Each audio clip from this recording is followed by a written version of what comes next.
Assalamualaikum warahmatullahi wabarakatuh. Perkenalkan, nama saya Fira Duramawati, NIM D73219559, Program Studi Manajemen Pendidikan Islam UIN Sunan Ampel, Surabaya.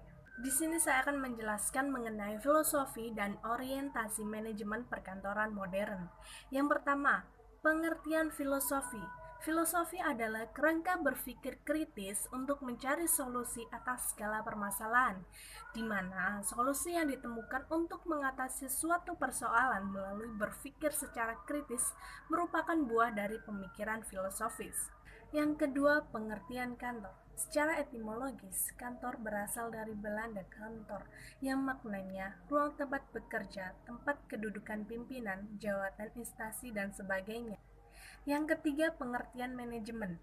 Manajemen berasal dari bahasa Prancis kuno, manajemen, yang memiliki arti seni, melaksanakan, dan mengatur.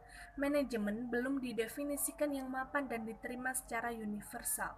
Manajemen mengandung 3 pengertian. Yang pertama, sebagai suatu proses. Yang kedua, sebagai kolektivitas untuk melakukan aktivitas manajemen. Dan yang ketiga, sebagai seni dan suatu ilmu pengetahuan. Dapat disimpulkan bahwa manajemen adalah suatu keadaan terdiri dari proses yang ditunjukkan oleh garis yang mengarah pada proses perencanaan, pengorganisasian, kepemimpinan, dan pengendalian. Yang keempat, pengertian manajemen perkantoran. Manajemen perkantoran didefinisikan dari penggabungan manajemen dan kantor.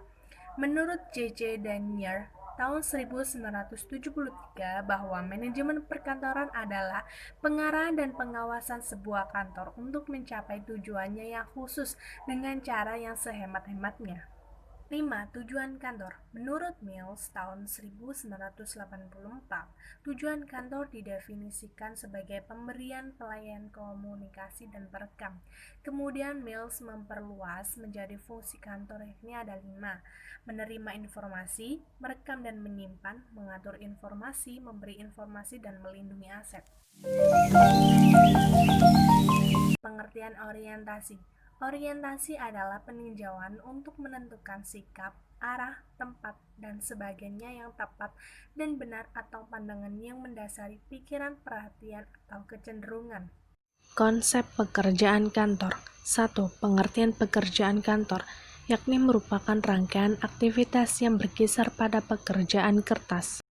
2. Aktivitas kantor.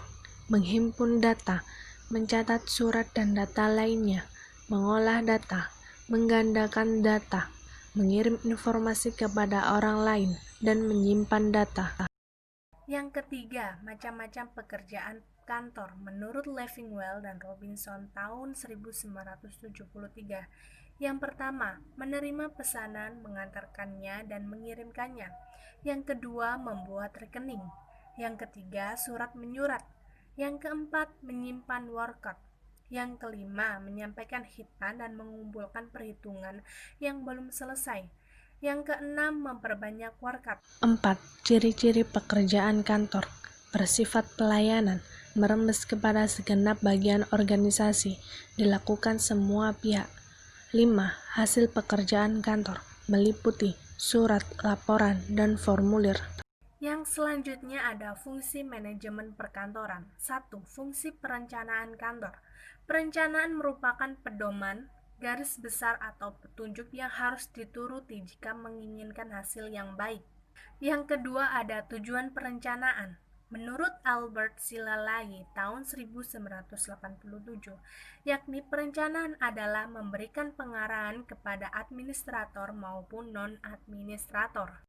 3. Fungsi perencanaan. Menentukan titik tolak dan tujuan usaha, memberikan pedoman, pegangan, dan arah, mencegah pemborosan waktu, tenaga, dan material, memudahkan pengawasan, kemampuan evaluasi yang teratur, dan sebagai alat koordinasi. Yang keempat ada ruang lingkup perkantoran, yakni ada 3. Yang pertama, aktivitas kantor. Yang kedua, sarana dan fasilitas perkantoran. Dan yang ketiga, tujuan manajemen perkantoran. Sekian presentasi dari saya, kurang lebihnya mohon maaf. Wassalamualaikum warahmatullahi wabarakatuh.